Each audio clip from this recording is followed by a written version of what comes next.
Welcome everyone to the First Waves podcast, which is for all of you who would like to further boost your career development and continuously improve day after day. If you want to bring even more value for your company, bet on yourself, and have a great career in the corporate world, this podcast is for you. This podcast is sponsored by Wave Business Excellence Footprint, an environmentally friendly online training company that cares about your personal development. In today's episode, we are going to speak about the art of storytelling and how you can learn a couple of new tips and tricks to further improve the way you perform your presentations and meetings. I have the pleasure to introduce you to Doug Thompson, who lives in Austin, Texas, and is a seasoned storyteller and TEDx speaker. He makes complex topics understandable for everyone. He specializes in telling stories and helping others learn about the storytelling skills. He worked over 20 years at Microsoft, where he was their Director of Technology Strategist and also their Artificial Intelligence Ambassador. Today, Doug is the Chief Education Architect at Tanium, and he also has his own podcast called the Doug Thompson Podcast. In case you have heard about Doug in the Business Excellence for Managers podcast, then please note that this is the same interview with him, because I noticed that the content he delivered for managers is just as valuable and applicable for you in a non-managerial role as well.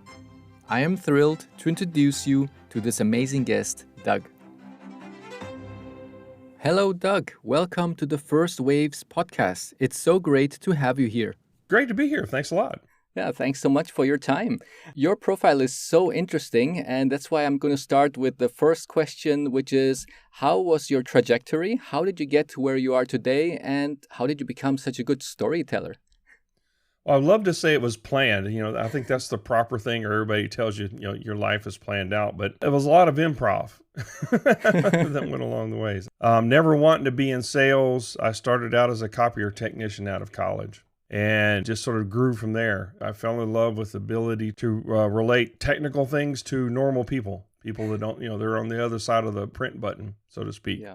Through meeting people, through doing things, I went from a local copier dealership to Panasonic as a regional person. And then I was doing some teaching on the side because I'm a nerd. I just like doing things. So the teaching piece of that comes naturally to me too. And there was a gig at Microsoft where they were having some contract trainers come in to do something, and said, hey, why not? So I went in, I did that. I got a call back from the guy that ran that, said, hey, you need to interview here. I said, cool. I never want to look back and say I didn't take a chance or an opportunity to do something. I was happy with what I was doing. But I believe that things happen for a reason. I know that's sort of bit Coney stuff, but people are put in your path. People are putting things when you're ready to go ahead and take that next leap or do something different, get you uncomfortable again. And anyway, so I got at Microsoft. I spent 20 years there taking various different roles, but most of them were in pre-sales engineering. And I found there that that's where I like to be. People had products or things that they were trying to do, and the company I work for had stuff that could help them do that, or maybe do a little bit differently. And I got to have these business conversations. I'm talking with billion-dollar companies. It's just like you look back and say, wow, I was in there. It was like just a few people doing that. And then, leaving Microsoft and coming here to Tanium, I saw some opportunity to do some other things like that. So just been sort of a journey of opportunity, talking with people, over-delivering on what I say I can do, and being open to trying new things. The storytelling piece, I didn't realize I was a storyteller until maybe 15 years ago, I think. No, maybe about 10 years ago. We were interviewing at Microsoft for a position like mine. So a peer would be a peer on the team. And we went through like 20 people, and they were all really rocket scientists, smart and stuff. And my manager at the time said, look, we didn't hire any of them because they couldn't tell that story. And he said, we need more people like you. And I said, I didn't, everybody can do this, right? I thought everybody did. We're unaware of sometimes the things that we're good at. I don't say it necessarily comes naturally to us, but we've developed that skill over time, whether intentionally or not. And I said, hey, I've got a skill here. That's when I went on my journey to in-tech-splaining. That's a term I developed. Mansplaining with technology, where you get these really smart people and you feel like you're the dumbest person in the room because they're talking in a language that might as well be foreign. And don't help me understand what I need to do, especially business people. That they don't necessarily, half of them can't use technology. They really don't care. They just want to problem solve. So how do we do that? And how do I help others that are very bright share that story? And so that's sort of what put me on this mission of sharing my storytelling and some tips and stuff on how to do that. Excellent. Wow, that sounds so good. And it really brings me back to the times when I was working in the corporate world, and I come more from the process side. So when I've seen how process people are trying to explain the IT people, what is it that they need for the improvements, and from the workshops that we came up with all these great solutions and how we're going to make the outcome for the customer much better. And the IT people were just like nodding, and they were explaining something, and they were thinking, okay, did they actually get what we were trying to say? And the IT people was actually wondering, I hope I got what they were trying to tell us. And that was exactly, I think, the part where you bring value, because you are like that interpreter trying to make it clear for both sides. What is it that they're trying to say to each other? Right. Yeah. We're the mediator. Yeah. So true. And I think if I look back, it was so hard to find employees to come to my team who would understand both worlds, to find somebody who is maybe good at IT, but also good in processes. And if you do find one, it's like grabbing a pot of gold.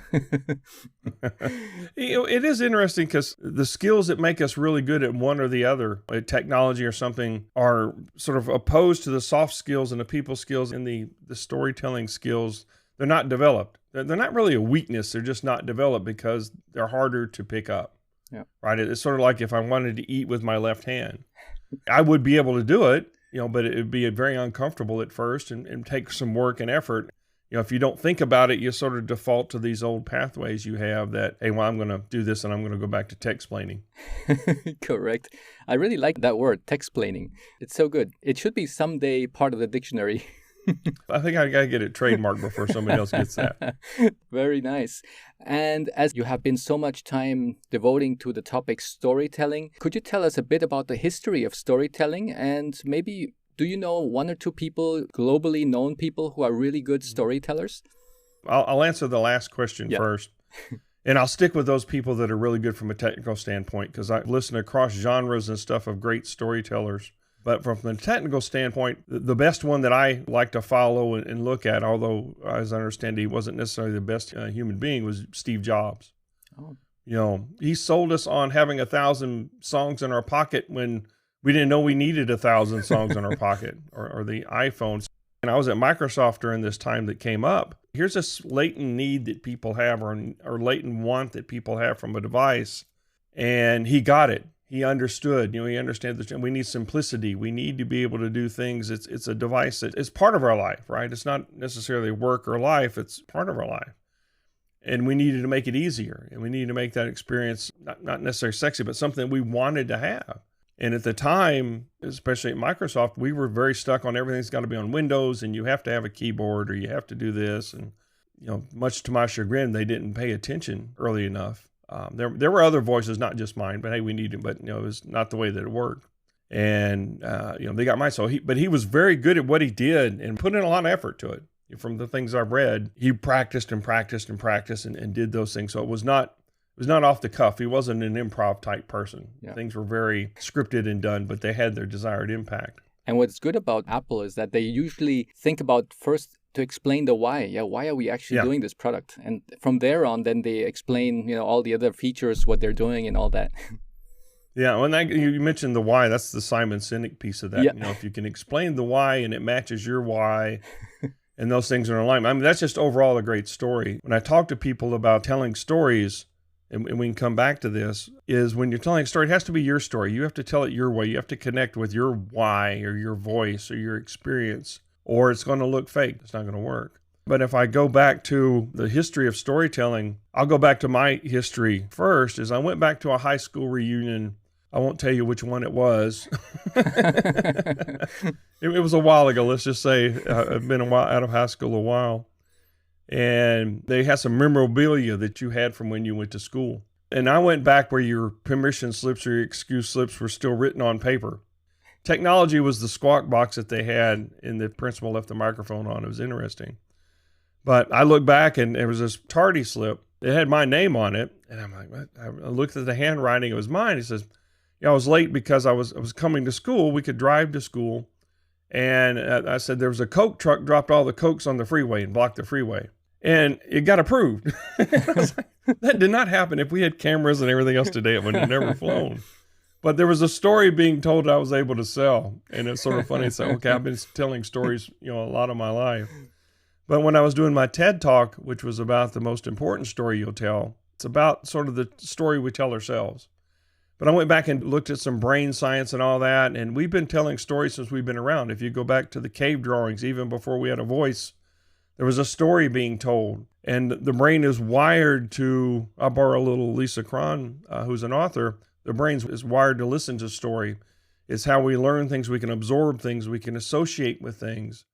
And not only are we wired to learn from them, we're also wired to tell them, but we don't exercise that. When we're kids, I read to my young granddaughter. She's like 3.5 now, my youngest one. And she just loves stories. She doesn't get a screen time, but we read a lot of Disney books and stuff. We went to Disney World here recently, and she knew all the characters. She knew all the stories, although she never watched it. Yeah. So, as we grow older, maybe we read our own books anymore. I used to read the Hardy Boys. That'll really start dating me, but I always liked stories. I always like reading them. And I grew into liking Tom Clancy and these other ways that they could spin. I like stories that involve technology with Tom Clancy. I always had that. It just engaged my mind, and I would listen to how people talk, and I would learn from that. Again, this gets back to some unintentionality of doing it, is I learned that they were very impactful in getting people to understand things or to make decisions that, from a sales perspective, they understood and bought the product. Some people say, well, that's cheating. You're manipulating. No, I'm not manipulating. I'm talking to the part of the brain that we're wired to do. I'm just connecting with that part, because at the end of the day, then you make that connection with people or products, and it's just a lot more impactful way to transmit information or facts and figures. So I went through all that process again with my TED Talk, and learned a lot about the science piece of that, and just sort of I started applying it more and being more conscious of what I'm doing. Now the improv piece, a good storyteller is a better listener. From the part where you're especially talking about the business process and the other piece of that. And these are the skills that I try to teach others. I like calling it starting my story with where the listener is. What's their world? What's their environment? What do they like? What's their day-to-day lives?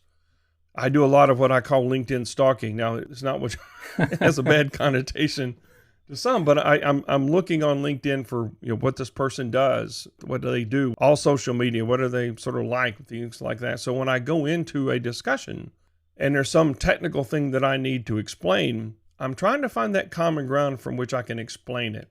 I may use a golf analogy, I may use a driving analogy, I may use something else that they're familiar with to convey a point or convert something that I know. How do I then relate that to that person? Because if you start it there, if you start at their day in the life of, and you're trying to take them to this future state, they're more than likely to walk with you along that journey and see themselves in that future, right? So it's all about sort of your storyteller. You're walking with them and showing them what could be from what you've seen.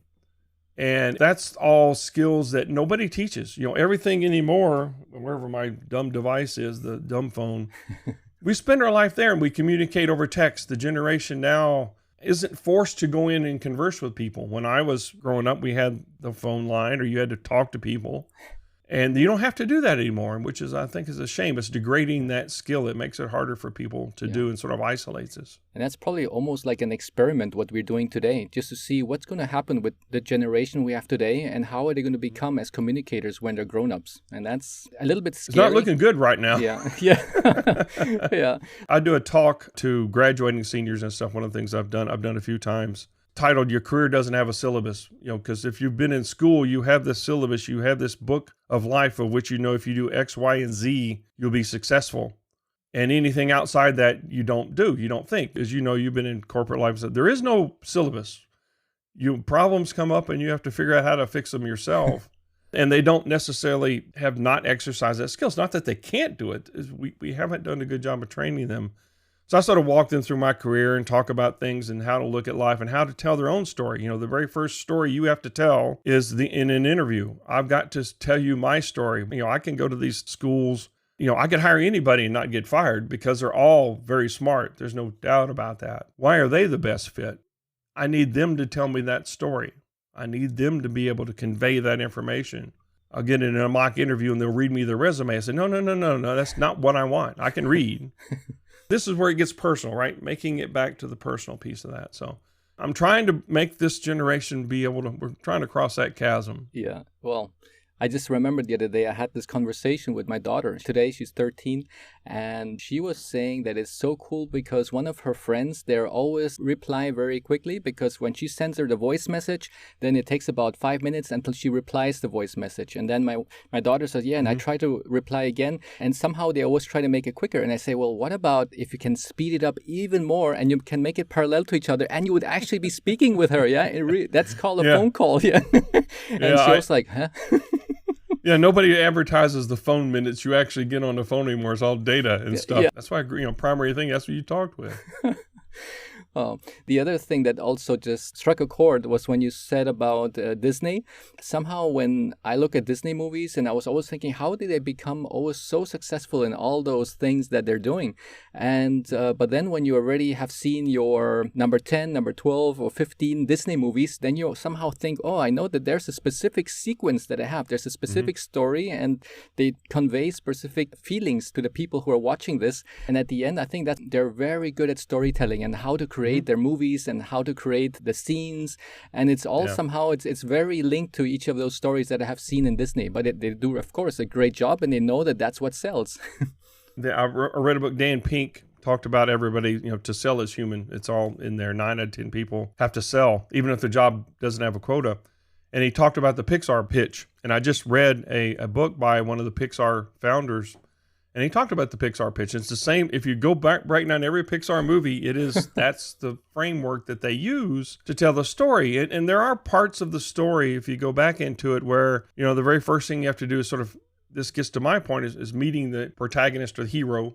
I always try to make the customer the hero in the journey, not me. I'm like a third person narrating the story about their lives. Because if it's about us, not about me as the storyteller, but as about the listener or the reader, then it's personal. Then we get invested in it, right? And that's some of the key. I don't tell them what they need to hear. I sort of guide them on the journey. And part of that is you can meet them, and then you have to say, okay, there's some event that disrupts their everyday life, right? An everyday block, and this is part of the Pixar pitch. And then you have to sort of go through this struggle, right? You're fighting the demons or whatever comes up with the day that we all fight, and it's up and down and up and down. You have to do the up and down. Oh, they almost got it. Oh, no, they don't. So you have to keep the investing, right? You need the downtime for people to sort of absorb and catch up with you. And then you have this climactic moment where the hero is then overcome whatever it is. And the place that I'm talking about people about adopting new technology, I say, look, it's way different than what you're at. You're going to struggle a lot all in this middle. You're going to hate me. You're going to think things are going on. But if you stick with it, then at the end of the day, now you're on this new plateau of which you can start a new story again. Everybody's changed and all that, and that's how you do that. But there's a formula to that. Yeah. And once you sort of understand that, then you can help sort of put those things together. Oh, and now if I think a lot of my listeners, they're from the corporate world, they're either employees or managers. How would you say, or what's the reason that storytelling is so important tool to have, especially for employees and managers in the corporate world, and how does it make them better at their job? From the sales perspective, you're going to be better at sales if you can tell stories. So, I've spent most of my career in the pre-sales environment. But from the corporate perspective, there's always these performance reviews or what have you, right? So from an employee perspective, I call it managing up. And this is what I share with the people that I'm giving that syllabus talk to. It's something that you do. Okay, what's your value? And it's much the same thing. Why are you more valuable than your peers? Or what did you do? And so being able to tell what you're doing and attaching, if you're in sales, always attaching it to a number or impact and stuff is important. But what was your role in that, right? How did you facilitate that? How did you go do that? Being able to put that in very succinct terms. When I started out doing my reviews, I've done those for way too long. I'm sort of looking forward to retirement where I don't have to do that at some point in time. They were very long. They documented everything, but they didn't tell a story. They were maybe facts. They were true, but at the end of the day, because your manager has to share it up with their management, right? So I always try to package things from an employee perspective. How can I give my manager something that they can then send upstream to their managers, right? And that helps, because and as a manager, you should be encouraging that and teaching them how to do that. I'm not here to watch every little thing you do, but I need you to be able to help guide them along the story. Okay, this happened and do this. So maybe teach them the story structure that goes along. Because then ultimately it'll make your life easier, because then you can sell that upstream. And your part of this was growing your team. If you're in sales, it's always about meeting the number. But as far as growing the team and stuff, you could do that. You're conveying value and stuff that way. That's sort of the sales thing. But if you get into like an engineering role or something, you're on a team with a lot of other engineers which are just as smart as you are. If you're sort of competing on an idea to solve a problem, maybe you've thought outside. Again, you're thinking with the customer lens. And the customer could be another internal department. It's not necessarily, somebody down at the store buying something. Your customer varies by where you are in the company. But you're always selling something to them. So having that selling mindset, how do I sell the value of what my concept is over everybody else's? How can I rise above that noise? Because oftentimes it's simply the loudest person that does enough text-plaining that confuses the hell out of everybody else that wins. Happened at Microsoft a lot. I was a good employee. I had a lot of products that never made it past the first generation. Somehow somebody had to approve that, right? So I think we were lacking some good storytellers at some of that time. I mean, that is a soft skill that if you can master that, it's almost like you're cheating because most of your peers are probably not going to master that and do that. So it's a skill that'll serve you through life. And if you're a manager sharing your vision upstream and downstream, here's my vision for how we want to impact the organization. Again, do it through story because people understand that. Hey, we have to increase our revenue by 10%. That doesn't tell me anything. Why? Correct. Right? I'm not an accountant. There's a reason I'm not an accountant. I can't do that. So I need the more of a little, why is it important to me? Again, crossing that chasm to who your listener is. Yeah.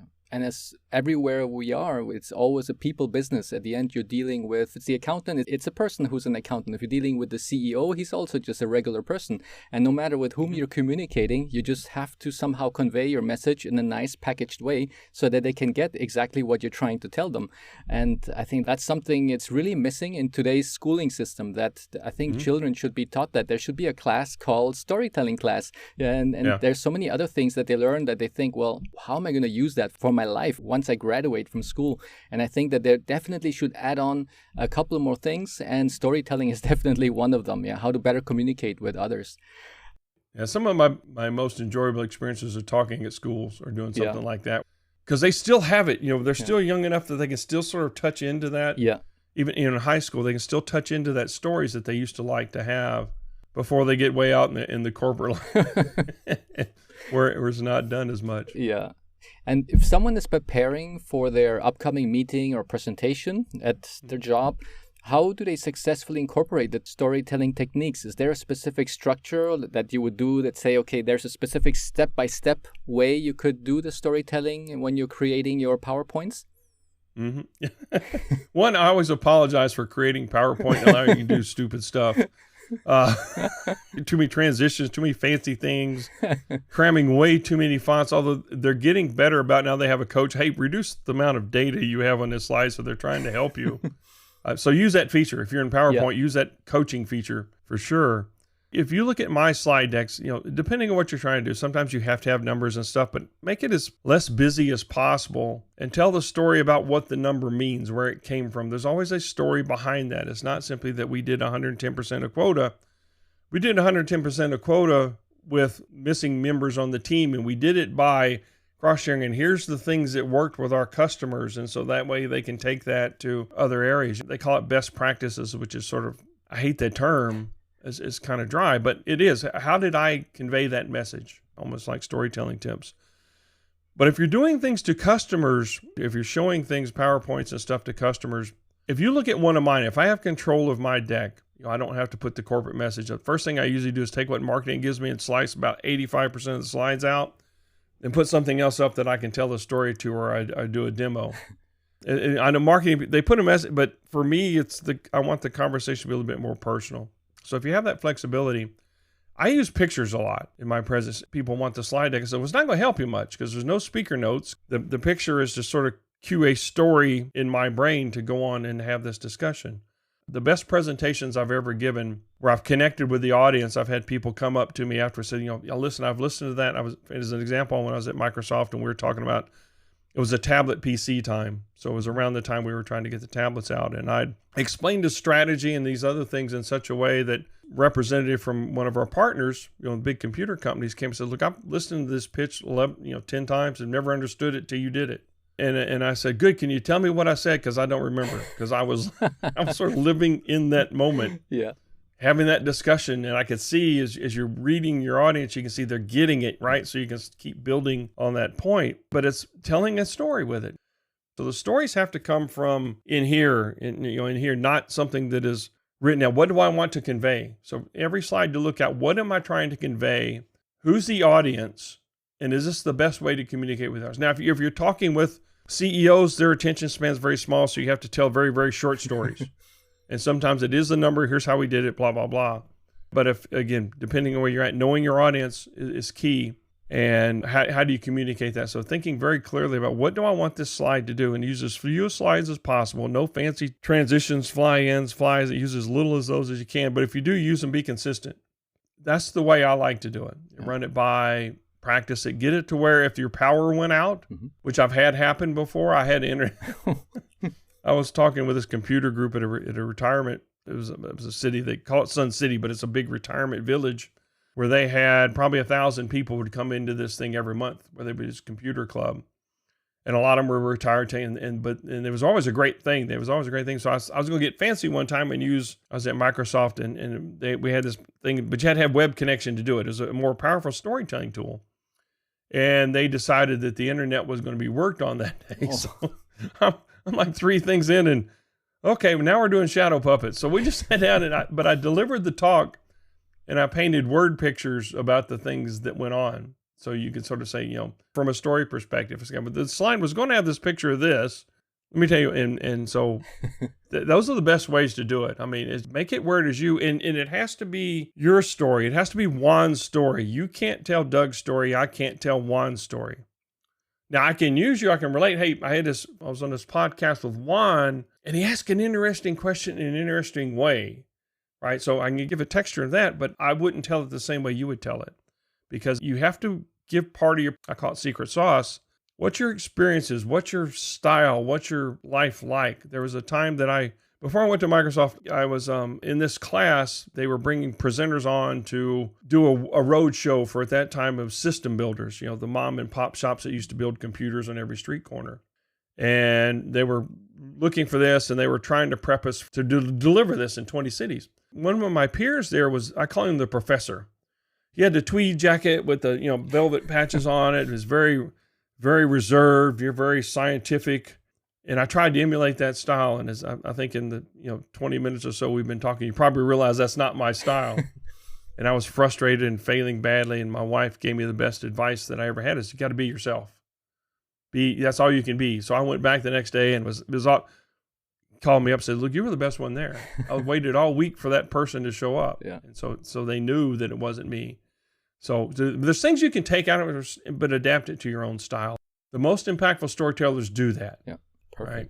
And that's the nice thing about it, that everybody, as you just mentioned, they have their own background and their own experiences. So every story that they have, it's always going to be different. It's never going to be identical to the story that another person has, because they see it with a totally different eyes. For example, I was doing some exercise in one of my previous trainings, and I would tell the people to think about an apple.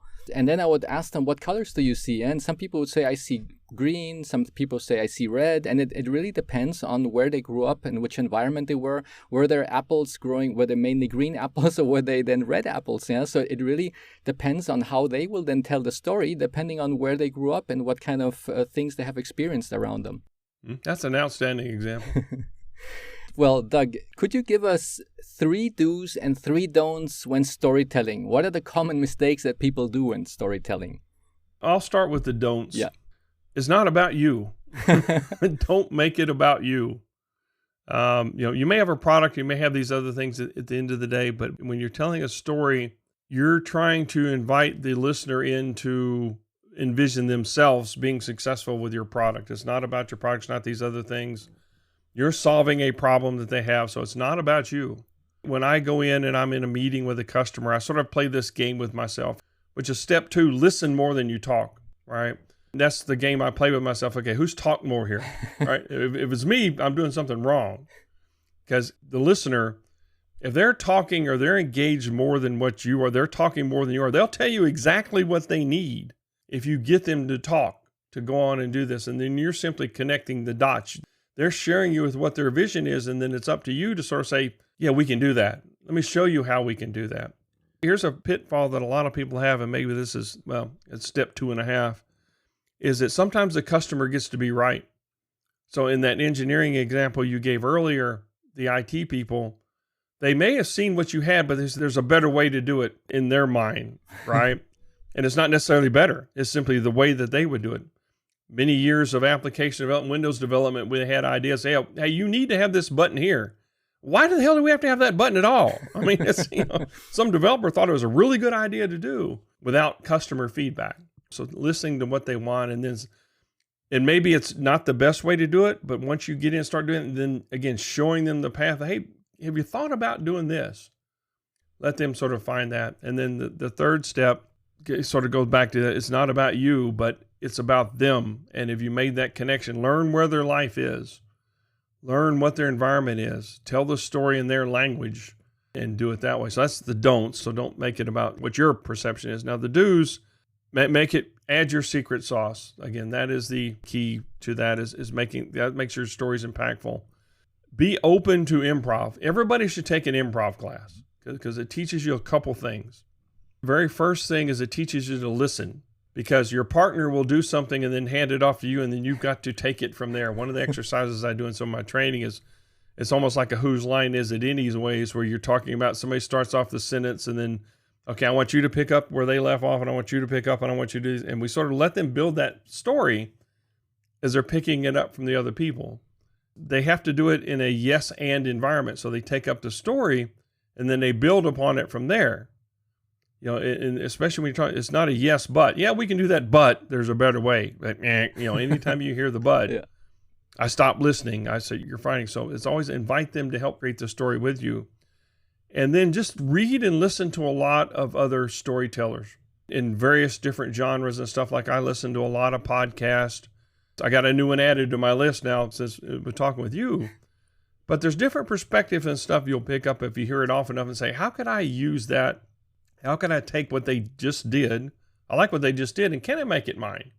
Can I put a spin on it that would help improve what I do?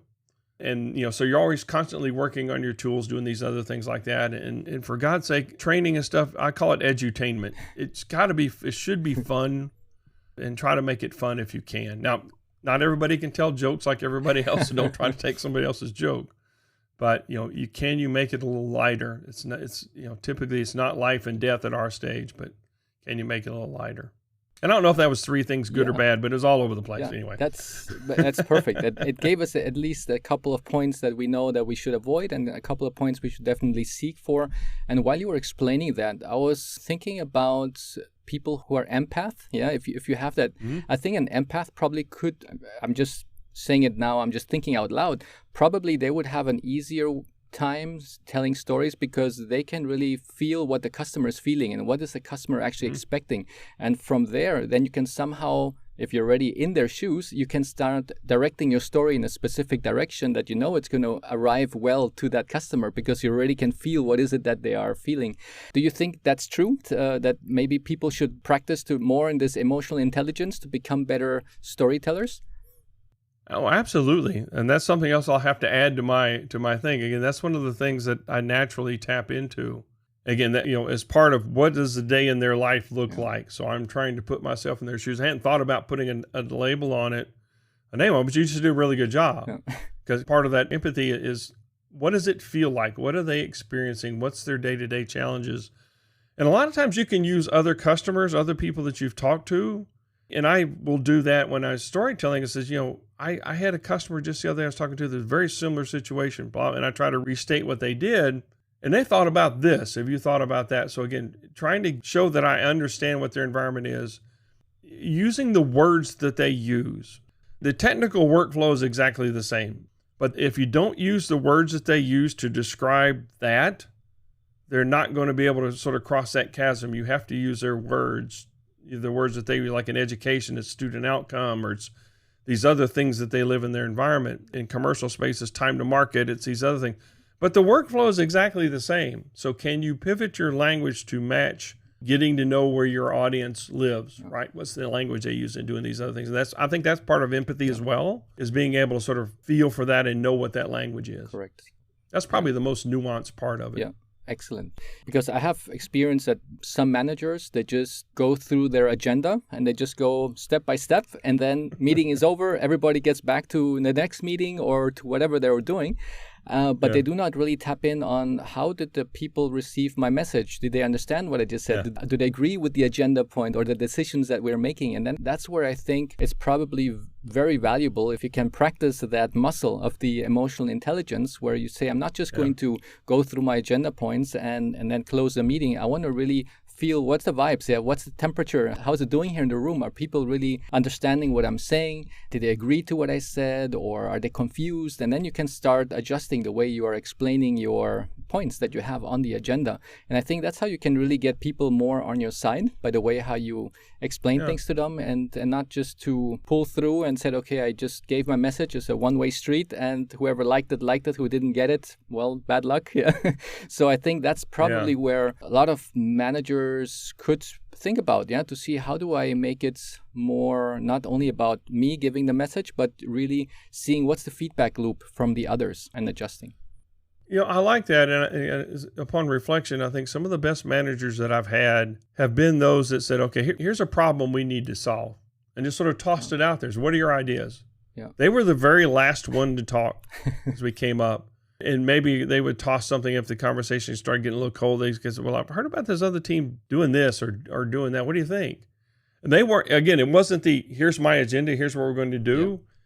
Yeah. It allowed that team to sort of grow and build their own story. And, they could provide input to sort of keep them going in the right way, or ask those critical questions. Well, how would that work here or there? Again, doing it in a non-judgmental way. But if you get your team to come up with a solution, because I've been on these high-performing teams, and the managers we had best were those that did that. They didn't get in our way with it's my way or the highway all the time. I mean, there's certain things that, if you're in corporate life, you have those tough decisions, but those were the best ones I had. They enabled you to do great work because they knew the team was smarter as a whole than they probably were. Wow. That brings me back again to see how come that you still have, I would say, people who are working in that fashion, and it still somehow links back to the schooling system, because a lot of the way schooling system is set up today is that kids have to sit down on the chairs, they have to be quiet, the teacher is the one giving the direction and saying this is what you have to learn. And if 20 years later, once they're out of school and they're working in companies, then somehow they still have that kind of mindset, I have to sit down as an employee, I have to be quiet, and I have to see what my superiors, what my manager is saying to me. And that's where this mindset shift has to come, that we say that actually the manager has to, as you mentioned, has to be throwing the ball over to the team and say, hey, you girls and boys are the ones who are the experts on this, and what is your input? And I'm just giving you here the message. This is the problem. How can we solve this together? And not just me as a manager who's going to give you the direction to say that's the way we're going to do things. Seth Godin talks about, the way the education system got sort of set up was for industrial. They wanted factory workers and stuff where you sat and listened. And I think to a certain extent, the most impactful teachers I've seen before, there was a gentleman, Don Wettrick, over here in the U.S., came up and he was teaching his students to be entrepreneurs, which I think gets to be, if we can get some of that entrepreneurial mindset where, again, he said, here's a problem we need to solve, or hey, does anybody have something? And you let them sort of go. I mean, there's certain courses, math needs to be prescribed because math only works a certain way and it's worked that way for centuries. Fine, I get that. But as you get on to do these other things to prepare for jobs that don't exist yet, in most cases they don't, we're preparing them for, it's a best guess, right? And it's these structures that put in place that, we need to get more of that. We need to get more of that entrepreneurial mindset, because even in a corporation, even if you're in a corporate job, I've tried to approach it from an entrepreneurial mindset of, hey, we've got a problem we need to go fix. How can we go do that? Right? Not wait for some dictate to come on down. You'll get enough of those dictates coming down, trust me. But if you get an opportunity to come up with something creative, to do something, then I think that's a better way. But it does come down to what we've done. And I see there's a lot of disruption now in the education system that it's going to be an interesting period of 5 or 10 years to see how this shakes out with remote learning and and things like that COVID sort of accelerated. I think it was on that way, but COVID threw gasoline on that fire. That's so true. I've seen a couple of schools now. I think there was, when I used to live in Germany, they already started with a couple of schools that they are mainly project-based. So they said, we're just going to give groups of kids a specific project that they have to solve, and then within a couple of weeks they have to come back and give a presentation of what they have solved, through that issue that was given to them. And that's really very interesting, and I'm very curious to follow up on how that is working, because I just opened that school a couple of years ago. I think once I'm an old person, then I will probably start researching, see what happened to those children who went to that school. Yeah. What came out of them? Yeah, are they now coming up with great new ideas for the market, or did they become CEOs, or So it's very interesting to see what's going to be the difference. Yeah, all to check those data. No, I like that. Now I would focus on if I got to go back and look at that, not necessarily how they solved the problem, how they communicated, how they identified the problem. What the problem has solved it. That's the part I would look at from my storyteller perspective, because if they can, the best ones are going to be able to do that piece of it, right? Because solving a problem is somewhat of a binary thing. You solved it or you didn't. How you did it gets to be a little bit irrelevant. Correct. You don't have to necessarily show me that work. But if you can convey the value, how you went about it, what it did, and then more importantly, put your third eye on what's the future look like? What does it go from here? Yeah. What's the problem that this particular fix causes? There's a cause and effect in everything. So you may fix one thing and it may cause 10 others. Again, how do you complete that book? How do you tell that story? Correct. That's just a different lens that, again, over the last 20 years, I've tried to develop and look at. And it served me well, because I have some really great discussions about that. And hopefully I would like to look back and I try to stay in touch with some people and that they become better storytellers and it's actually impacted their lives. Well, that's so amazing, Doug. It was really such a pleasure to speak with you today and to cover all these questions that I had in mind. And I hope also the listeners were able to take some notes and also put some things into action. Well, I actually have one final question for you, which is, where can the listeners find you, and if there's any services that they could have from your side? Sure. Thanks for having me on again. It was a great discussion. You sent me the list of sort of questions, and somehow I think we covered the topics, but it was not in maybe the chapter and verse of what you expected. We had a fun journey along the way. Correct. I'm most active on LinkedIn. I'm building out, so I've got my own podcast. It's creatively named the Doug Thompson Podcast. So not very inventive, but it gives me some flexibility with where I want to go to. And I'm about to do another season of that, and I want to focus on some of these stories, some of the best technical storytellers that are out there, and dig into what they do. And then so that's one place. So I'm at the Doug Thompson just about everywhere else. Twitter, Instagram. So I'm trying to build that up. If you got a conference, if you got a seminar, if you got a company meeting where you want to sort of talk about storytelling, just hit me up there. It's easy to do. Just reach out to me on LinkedIn or any of the other social platforms, and I'm happy to sort of discuss that to you. If you're a college, university, students need to understand they're about to get in life and there's no syllabus. Yeah. And maybe going back to your other question, that's the best way to get rid of the syllabus in schools. And let's start getting into real world and teaching the kids that way. Maybe that's the best way to do it. Yeah, so true. And I will be putting all the links that you just mentioned right now, how to contact you, onto the show notes. So in case somebody's driving or doing anything else while listening to this podcast, they can just click on those links. And thank you so much, Doug. It was a pleasure having you here, and hope to see you soon again. Thanks, Juan.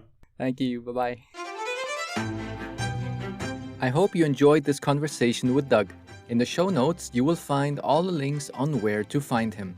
Before you listen or do anything else right now, I encourage you to pause for a moment, reflect on what was discussed, and choose at least one action point out of this episode and try it out. Feel free to let me know how it went through any of my social media channels or email. These links can be found in the show notes. Your feedback is important to my team and me, so we can continuously improve the value we deliver, as we want to give you the most from each episode. Please rate, subscribe, send in your comments, and share with those who you think would profit from this episode. It's very much appreciated, and I am grateful for your messages. I am also a work in progress and strive to do things better every day. This podcast is sponsored by Wave Business Excellence Footprint, where we believe that investing in yourself is the best investment you can make. On the website www.wave-bef.com, you will find courses that are designed for managers and for employees who strive to become better every day. If you do not have a Lean Six Sigma certification, then you will find an outstanding certification program with Wave.